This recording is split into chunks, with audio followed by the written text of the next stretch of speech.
안녕하세요. 저는 얼마 전 이혼에 성공한 30대 후반의 여성입니다. 저는 고부 갈등이라는 단어는 TV나 인터넷으로 접했지 실제로 그런 일이 심심치 않게 벌어진다는 걸 몰랐어요. 저는 다른 친구들보다 일찍 결혼한 편이었고 그런 고부 갈등에 대한 이야기는 그냥 과장돼서 떠들어대는 이야기인 줄 알았거든요. 주변에 겪은 사람이 없었으니까요. 그리고 요즘 같은 시기에 누가 그런 마인드를 갖고 있냐며 다들 괜찮을 거라 말해줬거든요. 제가 결혼하게 된 남편은 작은 가게를 운영하는 자영업자였어요. 저보다 나이가 4살 많았죠. 그리고 저는 평범한 회사원이었어요. 결혼은 무난했지만 결혼 후가 문제였어요. 결혼 전에는 방긋방긋 잘 웃기만 하던 시모가 결혼 후에는 단 한 번을 웃어주지 않았거든요. 신혼여행을 다녀온 후부터 고부 갈등은 시작되고 있었습니다. 시모는 사람을 괴롭히는데 일가견이 있는 사람이었어요. 그건 저와 비슷한 처지에 놓인 동서도 공감할 정도였죠. 특히 제삿날에는 본인 기준의 완벽을 요하는 사람이었어요. 그런 주제에 손 하나 깜빡 안 하고 턱끝, 입으로만 사람을 부리는 스타일이었죠. 그날도 평소와 다름없이 시모가 마음껏 두 며느리를 괴롭히던 제삿날 중에 하루였어요. 예, 막걸리가 떨어졌구나. 가서 막걸리 좀 사와라. 미리 올 때 사오지 그랬어. 혹 제사 지내기 직전에 이렇게 없어서 발 동동 굴러야겠니? 네가 야무졌으면 고생할 일도 없는데 머리가 모자라면 손발이 고생한다는 말이 괜히 나온 말이 아니야. 제가 일부러 막걸리를 안 사온 것도 아니었어요. 남편이 나중에 사도 된다며 중간에 마트에 들리는 걸 거절한 탓이 더 크죠. 그 말을 하려다 남편을 슬쩍 보니 모르는 척하길래 저도 입 꾹 닫았어요. 그런 말하면 고자질한다며 잔소리 시간이 2배로 늘 테니 그 상황은 피하고 싶었거든요. 저는 시모 말에 아무 대답도 없이 지갑과 폰만 챙겨가지고 밖으로 나갔어요. 그러자 뒤에서 한마디 하더군요. 아유, 뭐 저런 게 다 있어? 심부름을 시켰으면 나갈 때 네 하고 대답이나 하고 가던지. 대답 없이 물건만 쏙 챙겨가지고 기분 나쁘다는 표정 가득 짓는 거 보니 안 되겠다 안 되겠어. 어디 며느리가 돼서 집안 제사에 저런 표정을 짓는 거야? 나 젊었을 때면 회초리를 맞아도 모자랐을 거야. 안 들리는 척하면 속 편할 거라는 생각으로 밖으로 나갔어요. 마트로 가는 내내 막걸리 하나 때문에 이렇게 욕먹을 일인가 생각이 들었죠. 그 자리에서 한바탕 뒤집어도 됐었지만 제사만 지내면 집에 가잖아요. 집에 가서 쉬고 싶다 그 생각밖에 없었거든요. 그래서 참았던 거예요. 그렇게 마트에 들어갔는데 세상에 그날따라 제삿날 사야 하는 막걸리가 뚝 떨어졌더군요. 딱 그 브랜드만 썼거든요. 왜 그 브랜드만 쓰는지는 몰랐지만 앞뒤 설명도 없이 그것만 사오라고 했기에 그 브랜드만 샀는데 그게 없으니 어쩔 수 없이 그 옆에 있던 다른 브랜드를 사야 했어요. 혹시 몰라 또 다른 브랜드 한 명을 더 사서 시댁으로 갔죠. 시모는 막걸리 봉지를 휙 가져가 신경질적으로 열어보더니 새된 비명을 내지르더군요. 야, 너 이게 뭐 하는 짓이야? 넌 그렇게 제사를 자주 지냈는데 너희 시아버지 마시는 막걸리 이름도 몰라? 지금 몇 년째 네가 맏며느리로 일하는데 어떻게 다른 막걸리를 가져올 수가 있어? 너 지금 우리 집 무시하니? 어머님, 갔더니 그 브랜드 막걸리만 다 떨어져서 안 팔더라고요. 시간이 좀 늦어서 다른 곳 돌아볼 여유도 없었고요. 그래서 다른 브랜드 사왔는데 오늘만 그걸로 사용하면 안 될까요? 너 그걸 말이라고 하니? 정말 어이가 없어서. 이딴 식으로 제사 지낼 거면 오지 마. 얼마나 기분이 더러운지 알기나 해? 제사라는 건 정성이야. 그런데 이딴 정신머리로 제사상 차리는 거 부끄럽지 않니? 어휴, 내가 죽어서도 이럴 거 눈에 뻔히 보이니 내 속이 다 탄다. 솔직히 말해봐. 우리한테 이럴 거면 우리 아들이랑 결혼은 왜 했어? 막걸리 한 병에 이런 수많은 이야기를 들을 줄은 상상도 못했어요.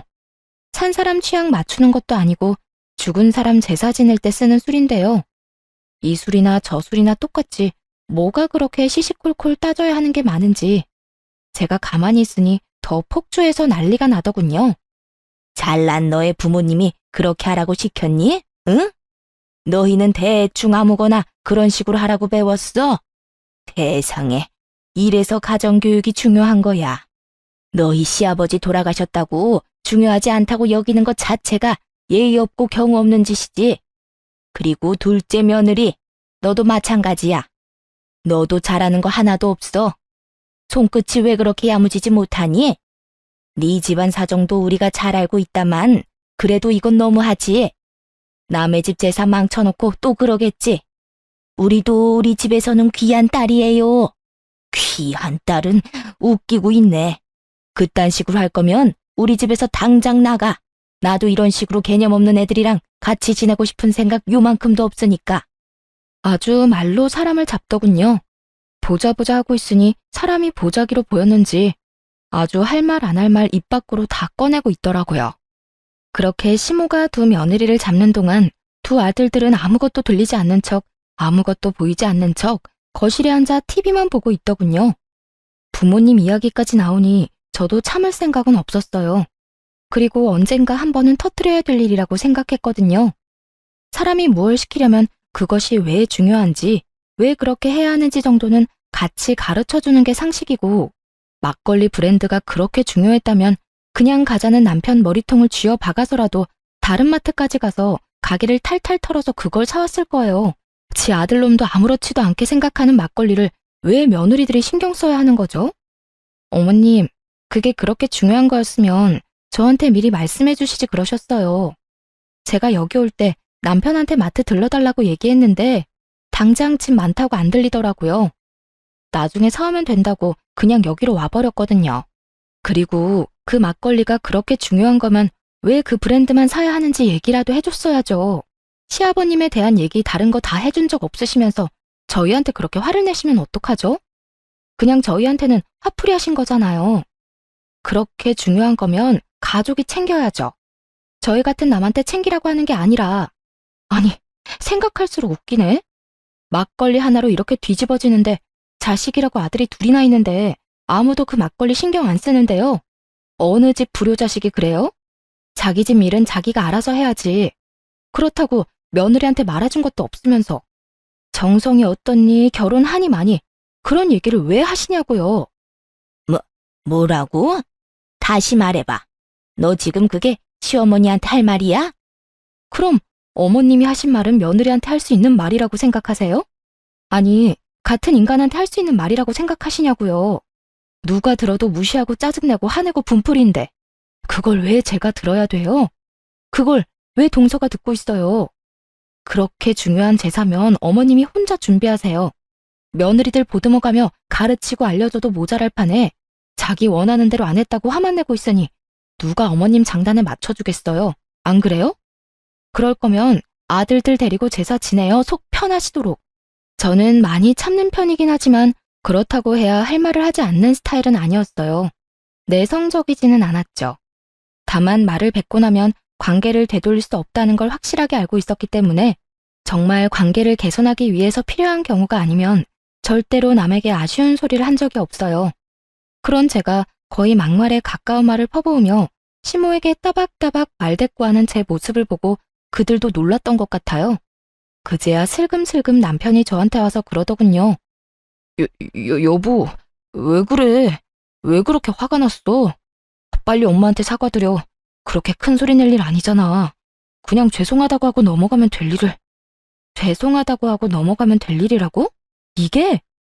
그래, 당신은 그렇겠지. 그러면 앞으로 당신이 제사 지내, 난 못 지내겠으니까. 입 있으면 말해봐. 내가 막걸리 사자고 했을 때 당신 뭐라 그랬는데? 그래놓고 어머님한테 내가 한 소리 들을 때 옆에 짜져가지고 한마디도 못했지? 그건 뭐야? 나더러 어머니 감정 쓰레기통 해주란 말이잖아. 내가 왜 그런 짓을 해? 그리고 당신도 그러는 거 아니야.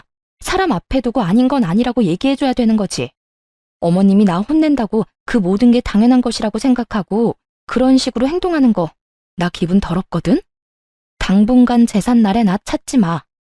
들으셨죠, 어머님? 제삿날에 저는 안 올 테니까 찾지 마세요. 사랑하는 두 아들이랑 잘 해보시던가요. 귀하지도 않고 결혼시킬 마음도 없었던 며느리한테 시키지 마시고요. 기분 나쁘게 왜 그래요? 시켜도 기분 더러우면 안 시키는 게 맞지. 그러니까 부르지 마세요. 네? 저는 그렇게 말하고 택시 타고 집에 와버렸어요. 화가 머리 끝까지 났죠. 게다가 부모 걸고 넘어지는 건 상식적으로 이해가 안 가잖아요. 그렇게 시모와 싸운 뒤 다음 제삿날이 다가오더군요. 그래서 몰래 동서에게 연락했어요. 동서, 몸은 좀 어때? 많이 안 좋지? 임신 초기에는 원래 많이 힘들잖아. 아, 형님, 그렇지 않아도 저번에 유산 한 번 하고 난 뒤라 걱정이 많아요. 게다가 요새 피비침도 심해서 누워있으면 괜찮은데 움직이기만 하면 몸이 안 좋으니 걱정이네요. 이번 제사는 어떻게 해야 할지. 형님은 진짜 안 오실 거예요? 나 안 가. 그쪽도 며느리 소중한 건 알아야 하지 않겠어? 몸이 너무 안 좋으면 병원 가서 진료 한번 받아봐. 유산한 적 있으면 유산 방지 주사 같은 것도 있을걸? 그리고 이번 제사는 쉬는 게 좋지 않을까? 나도 없는데 그 마귀 할멈 잔소리 다 듣고 있으면 진짜 제정신으로는 못 버틸 거야. 몸이 안 좋은데 굳이 더 아프게 할 필요는 없잖아. 서방님한테 잘 말해봐. 알았지? 동서가 알겠다고 하더군요. 그리고 제사 당일에 병원에 다녀온 동서가 시모에게 전화를 한 모양이었어요. 유산 증후가 보여서 못 가겠다고요. 상황이 이쯤 되니 시모도 동서를 닥달할 수는 없었죠. 저는 미리 남편에게 통보한 상황이었고요. 나 오늘 제사 안 갈 거야. 약속 있어. 우리 부모님들이랑 식사할 건데 당신은 제사 지내러 가. 뭐? 갑자기 이게 무슨 일이야? 설마 저번에 어머니랑 싸운 것 때문에 그런 거야? 아, 제발 애처럼 굴지 말고. 누가 애처럼 군대? 먼저 애처럼 군 게 누군데? 그리고 나 아직도 화 안 풀렸어. 그건 당신한테도 마찬가지고. 시어머니한테 잔소리 내내 듣는데 안 들리는 척하느라 고생 많았겠어. 그건 내가 나서면 상황이 더 복잡해지니까 그랬지. 그랬어 봐. 어머니가 또 뭐라고 그랬겠어? 그러니까 본인이 잔소리 듣는 건 싫어서 마누라 잔소리 듣게 만들었다는 거잖아. 그런 소리가 아니잖아. 나한테는 그 말이거든? 어쨌든 안 나가니까 둘이 알아서 해. 왜 둘이야? 동서도 못 간대. 유산방지 주사 맞고 병원 입원한대 당분간. 그러면 당신이라도 가야지. 안 간다는 말 못 들었어? 당신이야말로 나한테 이러는 거 아니지. 내가 무슨 소리까지 들었는지 진짜로 못 들은 척하는 거야? 우리 부모님 이야기까지 나왔거든? 아무리 그래도 정도가 있지. 내가 당신한테 우리 집에 못한다고 뭐라 한 적이라도 있어? 주는 대로 받는 법이야. 결국 저는 저희 친정에 식사를 하러 갔고 시댁 제사는 남편과 남편의 동생이 치르게 됐죠. 시모가 열받아서 저한테 전화를 하더군요. 연락 다 거절했어요. 이 좋은 날에 귀 더러워지게 왜 그 사람 전화를 받아요? 그럴 필요 없잖아요. 그렇게 기분 좋게 식사하고 집에 돌아왔는데 남편 놈이 늦게 들어오며 저한테 화를 내는 거예요. 너 너무한 거 아니야? 엄마 연락은 왜 다 무시했어? 그럼 전화 받아서 좋은 말 하실 거였어? 분명히 화낼 텐데 내가 왜 그 소리 또 들어야 하는데? 우리 부모님 계신 곳에서 내가 스피커폰으로 시어머니한테 욕 듣고 있었으면 당신 기분이 어땠겠어? 야, 그 말이 아니잖아. 그냥 좀 달래주고. 뭘 어떻게 달래주고 얼러줘. 그건 당신 일 아니야? 당신 어머니잖아. 그리고 막말로 이 씨네 집 제사를 생판 남이었던 우리가 지내주는데 시어머니가 저런 식으로 나오면 당신이 중간에서 막기라도 해야 하는 거 아니야? 그때는 가만히 있다가 자기 발등에 불 떨어지니 이제 와서 나한테 해결하라고? 그래도 이렇게 안 올 게 아니라 와서 뭐라도 하면서 나한테 협조를 구했으면 어머님이 뭐라 했는지 기억도 안 나? 이럴 거면 필요 없다고 했잖아. 며느리고 뭐고. 그럼 내가 갈 필요가 뭐 있어? 장성한 아들이 둘인데. 오늘도 잘했으니까 다음에도 둘이서 잘하면 되겠네. 다음에도 제사 음식 만들 생각하니 뒷골이 땡긴 모양인지 남편이 저한테 그러더군요. 무조건 내가 막아줄게. 그러니까 제삿날은 빼지 마. 응? 내가 무조건 어머니가 그런 말 못하도록 막을게. 남편의 시도가 잘 먹혔는지 시댁에 가서 시모가 나쁜 말이라도 할라치면 두 남편들이 적극적으로 시모를 말렸어요. 대놓고 아내를 편드는 건 아니었지만 그래도 신용이라도 하는 건 마음에 들었죠. 그리고 그런 분위기가 지속되니 시모도 분위기 보고는 서서히 잠잠해지더군요. 아들들이 잡혀 산다는 걸 눈치를 챈 모양이더라고요. 그렇게 시모와의 일이 어느 정도 마무리가 됐어요. 이제는 좀 편할 줄 알았던 제 앞날에 다시 먹구름이 낀 건 그로부터 2년 정도 지났을 때였어요. 그 전까지는 시모와 부딪힐 일 자체가 없어서 괜찮았는데 이번에는 남편에게 문제가 생긴 거예요. 여보, 이번 달 생활비가 안 들어왔는데 혹시 좀 더 기다려야 해? 어? 생활비. 요새 가게가 힘들어서 당분간만 당신 돈으로 생활비 해결 좀 해주면 안 될까? 가게 일 풀리면 다 갚을 테니까. 혹시 가게 많이 안 좋아? 무슨 문제라도 있는 거야? 그런 거 아니야. 요즘 가게 운영하는데 돈이 좀 많이 들어. 고장나는 기계도 많고 갑자기 목돈도 좀 나갔고. 매출은 그만큼 안 되는데 계속 돈만 나가니까 빚을 좀 졌어. 당신한테 말도 없이 미안해.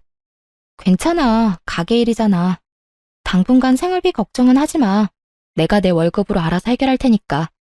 너무 걱정하지 말고 가게나 잘 돌봐. 빨리 정상으로 돌아와야 안정되지. 그렇게 말하고 저는 남편을 위로해줬어요. 걱정이 돼서 그날 저녁부터 식사에 신경을 많이 썼어요. 남편이 좋아하는 반찬부터 시작해서 기력에 좋은 장어와 소고기, 전복 같은 걸로 요리도 꼬박꼬박 해다 먹였어요. 제 월급으로 생활비도 해결했죠.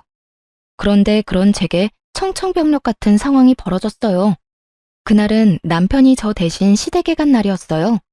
제가 시모와 마주하고 싶지 않다고 했더니 남편이 저 대신 시모가 부르면 가는 날이 많았거든요.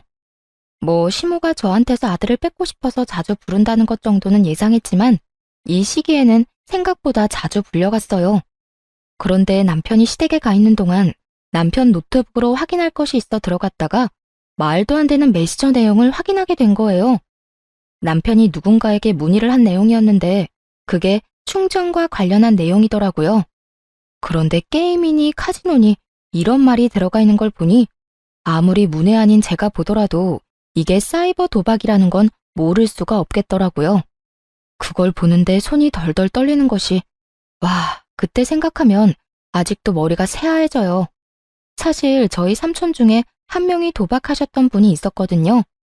할머니 댁을 완전히 풍비박산을 낸 그분은 나머지 가족들에게도 들러붙어서 도박 자금을 마련하려고 했죠. 그때 부모님도 그 삼촌 때문에 고생을 많이 해서 도박이라면 치를 떠시거든요. 그런데 사위가 도박을 한다는 이야기를 들으면 어떻게 나올지 상상도 안 되더군요. 저는 남편에게 당장 전화해서 따져 물을 생각이었어요. 그런데 제 폰이 먼저 울리더군요. 상대방은 시모였어요. 네, 어머님. 넌 도대체 어떻게 되내니? 네 남편이 이렇게 아픈데도 아무것도 모를 수가 있어. 갑자기 그게 무슨 말씀이세요? 오늘 첫째랑 식사하러 왔다가 속이 안 좋다고 해서 병원에 들렀더니 간에 문제가 있다고 하잖아. 간경화란다. 너 아침밥도 안 먹이지? 밥도 제때 안 해주는 거지? 이것 봐. 내가 언젠간 너 이럴 줄 알았어. 도대체 어떻게 생활하길래 우리 귀한 아들이 아파? 밥도 안 주니? 일만 시켜? 돈 버는 기계로 보고 그러는 거냐고. 결혼을 잘못 시킨 거야. 너랑 결혼한 뒤로 애 몸이 이렇게 아프잖아. 그 말을 듣는데 순식간에 화가 나더군요.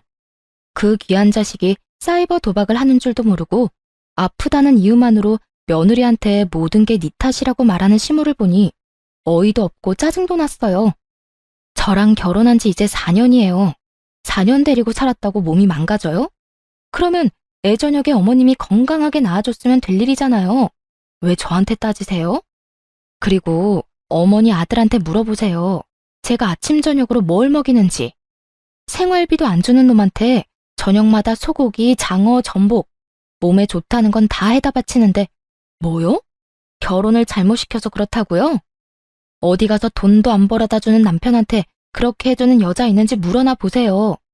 내가 어이가 없어서 왜 엄한 사람한테 화풀이해요? 매번 그런 식으로 사람한테 화풀이 좀 그만하세요. 듣고 있으면 기분 더러우니까. 여보, 어떻게 그런 말을 어른한테 할 수가 있어.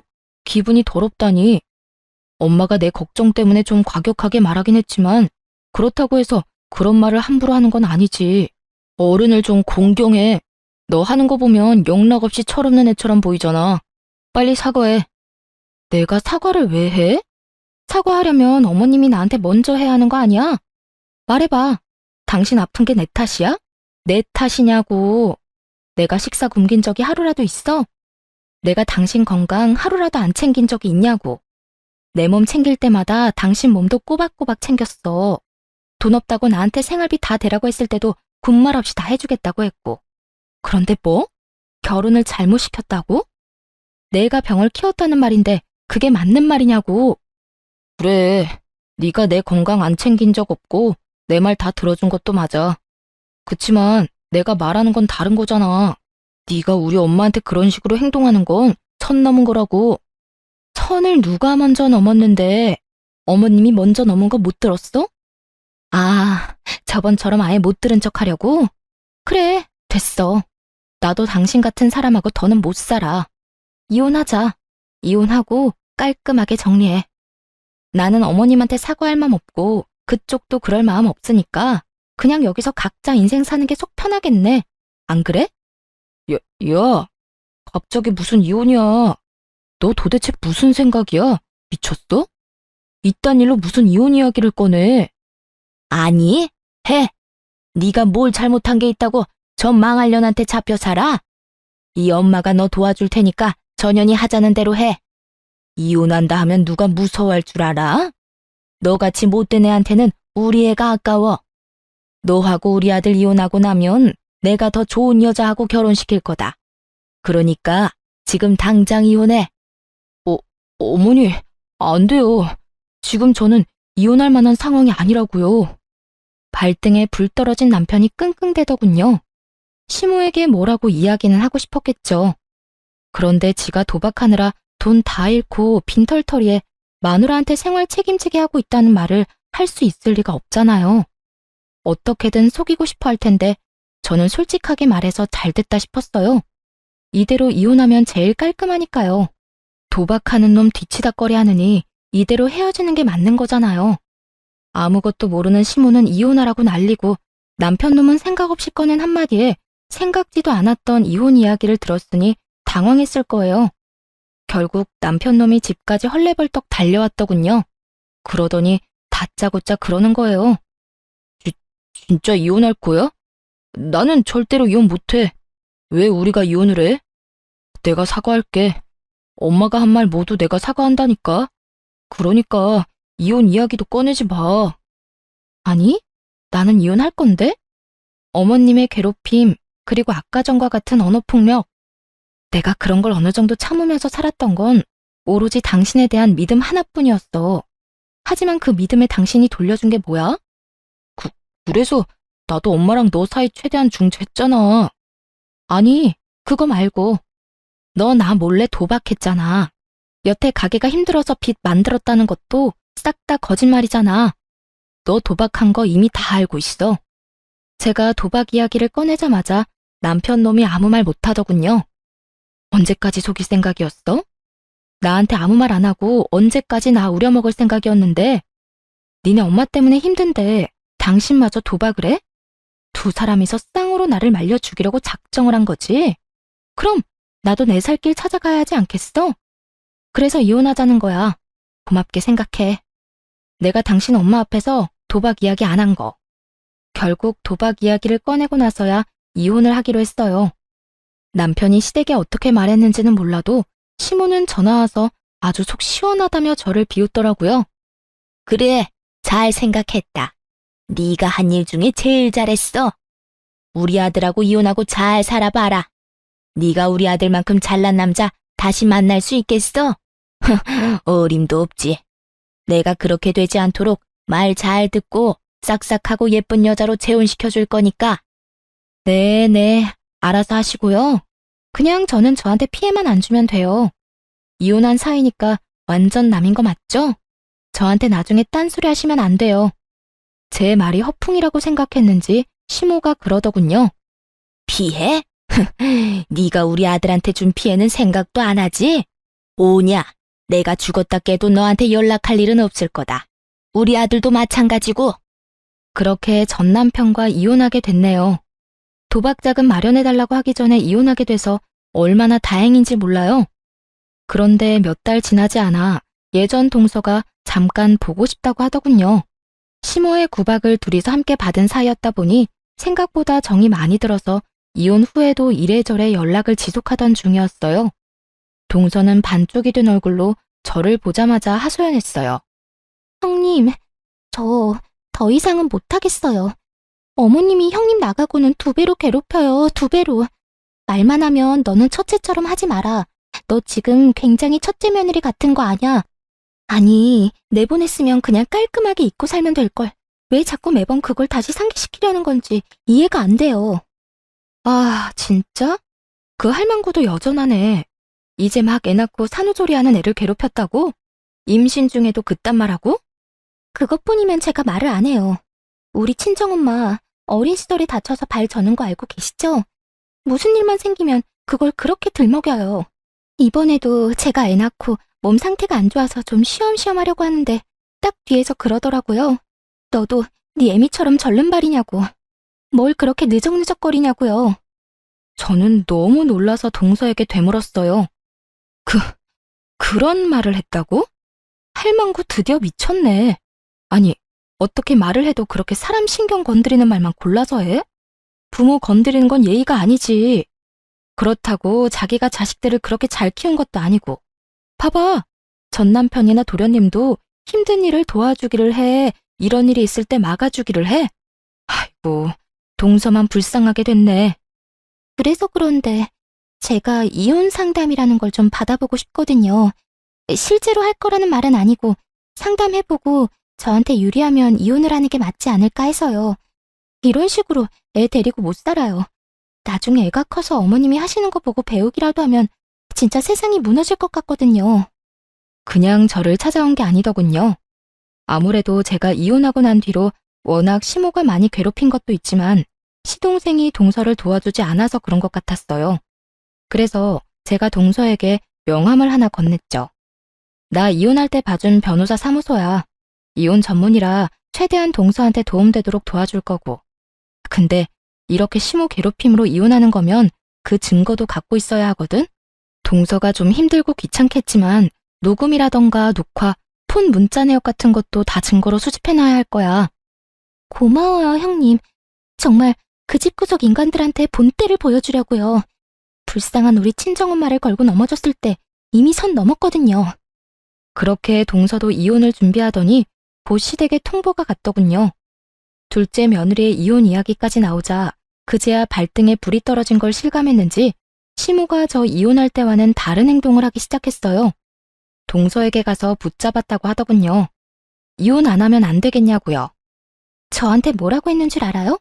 글쎄, 자기가 치매에 걸렸던 것 같다면서 설마 자기가 나한테 이런 말을 했겠냐며 시치미를 뚝 떼더라고요.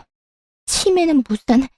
제삿날을 하루도 안 빼먹고 기억하는 양반이 치매 걸렸다고 우기는데 진짜 어이가 없더라고요. 제가 저희 친정엄마 절름발이라고 그거 가지고 나한테 괴롭힌 거 기억하냐고 물었더니 그때는 또 뭐라는 줄 알아요? 그런 이야기가 아니었대요. 아픈 부모님도 있는데 네가 더 잘해야 되지 않겠냐는 의도로 말한 거라고 하는데 형님 말대로 통화 녹음 내역 안 가지고 있었으면 빼도 박도 못하고 소송 질 뻔했어요. 진짜 그런 식으로 말했어? 나쁘네, 진짜 나빠. 그래도 이혼했으니 다행이야. 이제 어떡하기로 했어? 저는 친정으로 내려가려고요. 엄마가 발을 절기는 하지만 그 외에는 다 성하고 도리어 엄마가 애 보고 싶으니 친정에서 살라고 하더라고요. 봐서 위조로 받은 돈이랑 재산분할 받은 거 좀 더 보태서 부모님이랑 같이 살 수 있도록 좀 더 큰 집으로 이사 가려고요. 그래, 잘 생각했네. 동선에도 반반이지? 우리도 반반 내고 아파트 샀거든. 그럼 동서 전 남편도 이제 시댁에 들어가는 건가? 우리는 아파트 팔고 돈 나눴거든. 뭐 그럴 것 같더라고요. 차라리 잘 됐죠. 그렇게 아들 노래를 부르더니 그렇게 좋아하는 아들 둘이랑 다시 셋이서 알콩달콩 잘 살게 됐으니까요. 그분 원하시는 대로 된 거네요. 저와 이혼한 전 남편도 재산 분할 후에는 빚만 남아있는 상태라 결국 시댁으로 들어갔거든요. 그리고 이번에 또 시동생이 추가된다니 얼마나 웃긴 상황인지 말 안 해도 알 수 있었죠. 이제부터 시모는 두 아들을 건사해야 하는 상황이 온 거예요. 며느리가 없으니 식모처럼 두 아들 밥을 챙겨야 했고 매일 청소까지 해야 했죠. 그 소식을 듣는데 어찌나 고소하던지 매번 며느리 하는 거 없다며 말로만 난리치던 시모가 이제는 그 며느리들이 하던 거 고스란히 하고 있었으니 그것도 하루 이틀이죠. 70이 다 돼가는 노인이 안 힘들 수가 없잖아요. 결국 자기 생각이 틀렸다는 걸 몸이 힘들고 나서야 인정한 시모가 동서에게 연락한 모양이었어요. 동서한테 얼토당토 않은 말을 했다더군요. 용서해 줄 테니 돌아오라고요. 자기가 뭘 용서를 해준다는 말인지, 사람 괴롭혀놓고 도리어 자기가 용서해준다는 말을 하는 시모를 보며 아직도 제정신 못 차렸네 싶었어요. 그런데 동서가 저한테 시모가 연락 왔었다는 말을 한 뒤에 얼마 지나지 않아 시모가 저에게도 연락을 했더라고요. 저는 아예 연락을 받지 않았어요. 마지막에 저한테 연락하지 말라고 했을 때 죽었다 깨어나도 연락할 일 없다며 큰 소리 뻥뻥 친 게 시모였잖아요. 그래서 저는 시모 연락 자체를 받지 않았죠. 그리고 문자 남겼어요. 전화하지 마시라고, 할 말 없다고 말이죠. 아주 칼같이 끊어냈더니 더 이상은 아무런 연락이 없었어요. 결국 체념했는지 다 큰 두 아들 뒤치다거리나 하며 살고 있다고 들었어요. 그래도 도박쟁이 첫째 아들이 제정신은 차렸나 보다 싶었던 그때 드디어 폭탄이 시댁으로 날아갔더라고요. 저도 폭탄이 시댁에 떨어진 줄은 몰랐는데 다짜고짜 시모가 찾아오게 되면서 알게 됐어요. 야, 네가 우리 아들 돈 가로챘지? 우리 아들한테 돈 빌리라고 해놓고 빚 만들었잖아. 이 나쁜 년, 당장 안 나와? 현관문을 두드리며 문 앞에서 난리를 피우는 시모를 보며 아, 드디어 그 문제를 시모가 알았구나 싶었어요. 그런데 이번에도 또 제 탓을 하더군요. 이혼한 지 1년이 다 되어 가는데 말이죠. 저도 열받아서 문을 확 열었어요. 문 앞에 기대서 문을 두드리던 시모 몸이 뒤로 확 밀렸죠. 야! 죽일년, 네가 그랬지? 우리 아들한테 무슨 짓 했어? 이혼하기 전에 돈 다 빼먹고 애한테 빚만 남겨? 오냐, 이런 식으로 나오겠다 이거지? 왜 아무 상관없는 나한테 와서 이 난리예요? 연락 안 한다고 하지 않았어요? 무슨 일로 여기까지 와서 행패냐고요. 무슨 일? 네가 우리 아들 빚 만들어내놓고 이혼했잖아. 지금 집으로 독촉장이 몇 개가 날아오는 줄 알아? 우리 아들이 그런 짓을 할 리가 없지. 이게 다 네가 살림을 제대로 못해서 이런 거 아니냐. 그래서 아드님한테는 물어보셨어요? 딱 봐도 아들한테 말 안 하고 나한테 먼저 온 거네. 아들한테 물어보면 어떻게 돌아가는지 정확하게 알 수 있을 건데요. 하긴 그 인간이 진실을 말해줄 리도 없지. 그럼 잘 들으세요. 당신 귀한 아들 도박쟁이에요. 도박하느라 억대 빚을 지고 나한테 생활비며 집안에 드는 돈 다 맡긴 인간이에요. 이제 아시겠죠? 그 독촉장도 다 도박 빚지고 못 갚아서 날아온 거라고요. 도박? 우리 아들은 절대 아니야. 집에서 한 발짝도 밖으로 안 나가는데 무슨 도박이야? 네가 우리 아들한테 덮어 씌우려는가 본데? 요즘에 누가 도박을 밖에 나가서 해요. 사이버 도박이라고 인터넷으로 하는 거 있어요. 궁금하시면 주변 사람 도움받아서 알아보시던가요. 여하튼 저한테는 아무 문제 없어요. 저는 그 사람 빚지기 시작할 때 이미 이혼한 상태고 도박 빚에 대해서는 갚아줘야 할 의무도 없고요. 이제 그 사람 가족은 제가 아니라 그쪽이잖아요? 제 말에 시모 얼굴이 하얗게 질리더군요. 설마 하는 표정이었어요. 이렇게 친히 가르쳐주는데도 못 믿는 걸 보니 귀한 아들 사랑이 참 대단해 보였죠. 아니다. 아니야, 그럴 리가 없어. 네가 나를 속이는 거야. 우리 아들이 도박 같은 거 할 리가 없잖아. 네 탓이야. 이건 다 네 탓이라고. 그게 아니면 말이 안 되잖아. 성실하고 착한 우리 첫째가 왜 그런 짓을... 아, 네가 끌어들였지? 네가 우리 아들한테 도박하라고 시켰지? 미쳤어요? 우리 집은 도박이라고 하면 학을 뗄 정도로 싫어해요. 이번 이혼할 때 사실 그 사람 도박인 거 알고 있었거든요. 그거 알고 저희 친정에서 빨리 인연 끊으라고 할 정도로 싫어하세요. 뭘 알고 말해야지. 아니야, 그럴 리 없어. 우리 아들이 그럴 리가 없어. 네 년이 니년이 그랬잖아. 시모는 그저 저만 탓하는 기계처럼 그렇게 제 욕만 하더군요.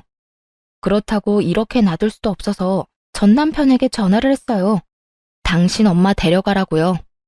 그렇게 부랴부랴 전 남편이 저희 집 앞에 왔더군요. 저를 탓하기만 하던 시모가 자기 아들을 보고는 급히 묻더군요. 너 도박하냐? 진짜로? 이 엄마한테 숨기고 도박한 거야? 어이 참, 그런 건 왜 물어보세요? 남의 집 앞에서 이러지 말고 빨리 집에나 가요. 어서 일어나요, 어서. 애미가 묻잖아. 너 도박하냐고? 진짜야? 시모가 추궁하자 더 이상 아무 말도 못하고 시모를 끌어내려고 애만 쓰는 자기 아들을 보더니 시모 얼굴이 벌겋게 달아오르더군요. 이 정신 나간 놈이 도박을 해? 내가 널 그렇게 키웠어?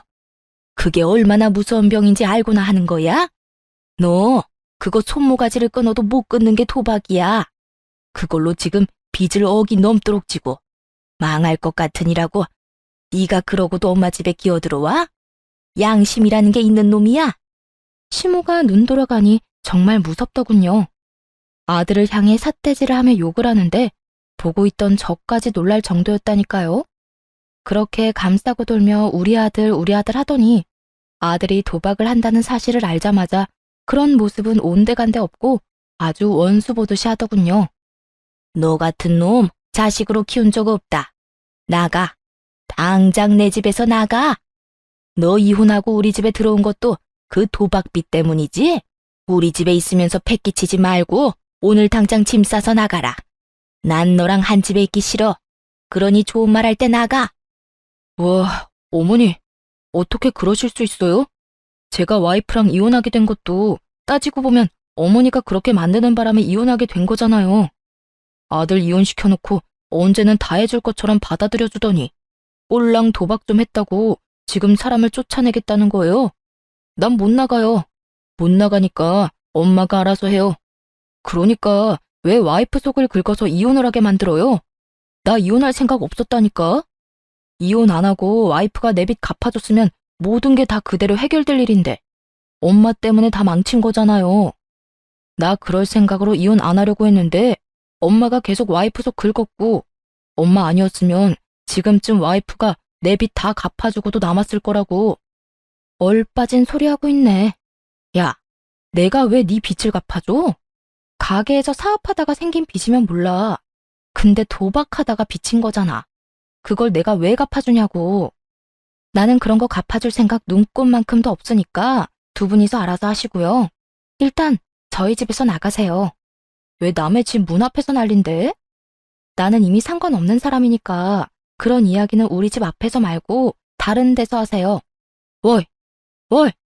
두 사람을 내쫓는 제 모습에 얼빠진 표정을 짓던 두 모자는 지금 상황이 모욕적이고 짜증나는지 서로 아주 피 터지게 싸우더라고요. 남편을 향한 시모의 반발은 생각보다 엄청났고 남편 또한 그런 시모에 대한 배신감이 생각보다 깊었나 봐요. 둘이서 욕을 주고받는데 듣고 있는 것도 힘들 정도였어요. 이 미친놈 좀 보게. 네가 사람이야? 네가 사람 새끼냐고. 자식이 돼가지고 부모 부양할 생각은 안 하고 부모 가진 거 뜯어먹을 생각이나 해? 어림도 없지. 내 노후자금 너한테 뜯기느니 내가 너를 버리고 만다. 그리고 이혼하란다고 하는 건 무슨 바보짓이야? 네가 싫었으면 끝까지 버텼으면 될 거 아니야. 너도 좋다고 이혼해놓고 이제와 내 탓을 해? 에라이 천하에 몹쓸 것. 몰라요. 모르겠으니까 엄마가 내 빚 다 갚아줘요. 어차피 내 주소도 엄마네 집 앞으로 돼 있어서 엄마 집도 차 앞 들어갈 거예요. 그러니까 집 잃기 싫으면 그냥 얌전히 내 돈이나 갚아달라고요. 적반하장이라는 말이 참 잘 어울리더군요. 게다가 이혼하고 나니 뻔뻔함도 늘었고요. 이혼하고 나서 저런 모습을 알게 돼서 정말 안도의 한숨을 내쉬었어요. 그리고 그 뻔뻔함의 수치만큼 시모의 혈압도 덩달아 올라갔죠. 이놈이 이러고도 지금 돈 갚아달라는 말이 나와? 야, 네가 망친 놈 다시 데려가. 나는 이딴 놈 자식이라고 인정 못한다. 다 알면서도 이혼한 네가 제일 나빠. 얼른 이놈 다시 데리고 가. 결국 시모는 이번에도 또 제 탓을 하더군요. 제가 도박하라고 들이민 것도 아니고 제가 도박을 하면서 물들인 것도 아닌데 말이죠. 무조건 아들 못난 점은 며느리가 잘못한 거, 아들 잘난 점은 자기가 잘한 거. 이런 식으로 생각하고 있는 시모를 보니 딱하기 그지없더라고요. 이미 반품한 지 오래됐는데 이제 와 다시 가져가라니. 공짜로 준대도 다시 안 받을 건데 말이죠. 저한테 아들 돌려달라고 난리치신 게 어머님이세요. 이제 와서 데려가라 한들 원래부터 어머님 거였는데요. 그렇게 애지중지하던 착하고 대단한 아들 데려가서 예쁘고 착하고 뭐라더라? 아, 완벽한 여자 만나서 재혼시켜준다고 하셨죠? 꼭 그렇게 하세요. 저는 한번 당해봤으니 다른 사람한테 기회 드릴게요. 혹시 모르죠? 재산 다 잃고 도박 빚만 산더미라도 좋아해줄 여자 어디 있을지. 뭐 정상적인 사람이라면 도박에 돛자만 들어도 도망가겠지만 그렇게 귀한 아드님이잖아요. 어머님처럼 맹목적으로 사랑해줄 사람 있을지도 모르죠. 한껏 빈정거리는 제 말을 듣고 시모는 그 자리에 힘없이 주저앉더니 아주 아파트 떠나가라 곡소리를 내더군요. 아이고, 아이고, 내가 말년에 복이 없어서 이렇지. 어디서 여우 같은 며느리 떼어냈더니 자식놈이 사고를 치네. 아이고, 내 팔자야. 이제 어쩌면 좋아. 한이 가득 담긴 목소리만 들으면 진짜 억울한 사람처럼 보이더군요. 지금 이 상황이 모두 자기가 만든 결과인데도 말이죠. 며느리인 저를 괴롭히지만 않았어도 저 빚더미 골칫거리를 떠안게 될 일은 없었을 테니까요. 만약 조금이라도 이혼하는 게 늦어졌다면 전 남편의 짜증나는 생각대로 됐을 가능성이 높았겠죠. 제가 남편 빚을 갚아주는 상황이요. 뭐 제자리로 돌아왔으니 저는 이제 이 집구석이랑은 관련 없는 사람이지만요. 아, 좀 그만하고 일어나요. 언제까지 여기서 창피하게 이러고 있을 건데요. 빨리 일어서요. 자신을 일으켜 세우는 아들놈의 손을 탁 내친 시모가 자기 아들을 잡아먹을 것 같은 눈을 하고 자리에서 일어나 엉덩이를 툭툭 털며 경고를 날리더군요. 똑바로 들어. 나는 절대로 도박하는 놈 집에 못 들여놔. 빚 갚기 전까지 우리 집에 들어올 생각도 하지 마. 알아들었어? 그러더니 시모 혼자 뒤뚱뒤뚱 걸어가더군요. 전 남편은 아무 말도 못한 채 그저 시모 뒷공무니만 쫓고 있고요. 빚진 거마저 제 탓이라며 우리 집에 와서 온갖 분란만 만들어 놓고 돌아갈 때 사과 한마디도 없는 둘을 보니 참 똑같구나 싶었어요. 얼마나 제 탓이 하고 싶겠어요? 근데 정작 제 잘못이라고는 없으니 뱉어낼 말도 없는 거겠죠. 그렇게 돌아간 두 사람의 앞에 기다리고 있던 건 슬픈 고난의 길뿐이었더라고요. 전 남편이 뭐라고 시모를 설득했는지 모르겠지만 결국 시댁집을 팔았다더군요. 그리고 월세로 이사를 갔더군요. 시댁집 판 돈으로 도박 빚을 갚으려는데 그걸 전 남편이 홀라당 다시 도박에 날려버렸다네요. 그거 알고 시모가 전 남편을 두들겨 패면서 욕을 한 바가지를 했답니다. 그게 어떤 돈인데 그걸 또 도박에 쓰냐고. 그러게 왜 남편한테 그 돈을 쥐어줬는지 알다가도 모를 일이죠. 동서한테 들은 이야기인데 전 남편 동생도 자기 형이 도박한다는 걸 알고는 아무도 모르게 시댁에서 짐 빼서 나가버렸다고 하더라고요. 자기한테 도박빚 갚아달라고 할까봐 미리 손절한 게 틀림없어 보였어요. 결국 전 남편의 도박 여파는 시모에게 모두 떠넘겨졌고 시모는 모아두었던 짜투리 노후 재산마저 모조리 털릴 위기에 처하자 월세방 내놓고 본인 동생 집으로 피신했다고 하더군요. 그 뒤에 일어난 일은 뻔하죠. 돈 못 갚은 전 남편은 개인회생과 파산을 신청했다는데 결국 파산은 법적으로 도박빚은 안 된다고 하고 개인회생은 원금을 모두 탕감하는 조건으로 회생 신청이 된다고 했대요. 이거 믿고 빚을 그만큼 진 것 같은데 결국은 모조리 갚아야 한다는 말을 듣고 절망한 건지 뭔지는 모르겠지만 뺀질나게 시모 찾아갔다고 하더군요. 그런데 시모는 그렇게 귀하다며 아끼던 아들을 두 번 다시 만나주지 않았다고 하고요. 자기는 도박하는 자식 낳은 적도 없고 그런 자식은 자기 아들이 아니라며 시모 본인 동생에게 이야기했대요. 그러면서 이대로 요양원 들어가서 죽을 때까지 거기 있는 게 낫겠다는 말까지 했다니 얼마나 자기 자식이 꼴도 보기 싫었으면 그런 말까지 했겠나 싶더라고요. 진짜 고부 갈등으로 이혼한 게 천만다행이라는 생각이 들 정도로 시댁의 몰락은 처참했어요. 시모는 모르겠지만 시모의 괴롭힘 덕분에 전 남편과 빠르게 손절할 수 있었던 저는 솔직히 하늘이 도왔다고 생각하거든요. 사연 글을 쓰고 있는 동안에도 그때의 일을 떠올리면 다행이라는 생각이 들 정도죠.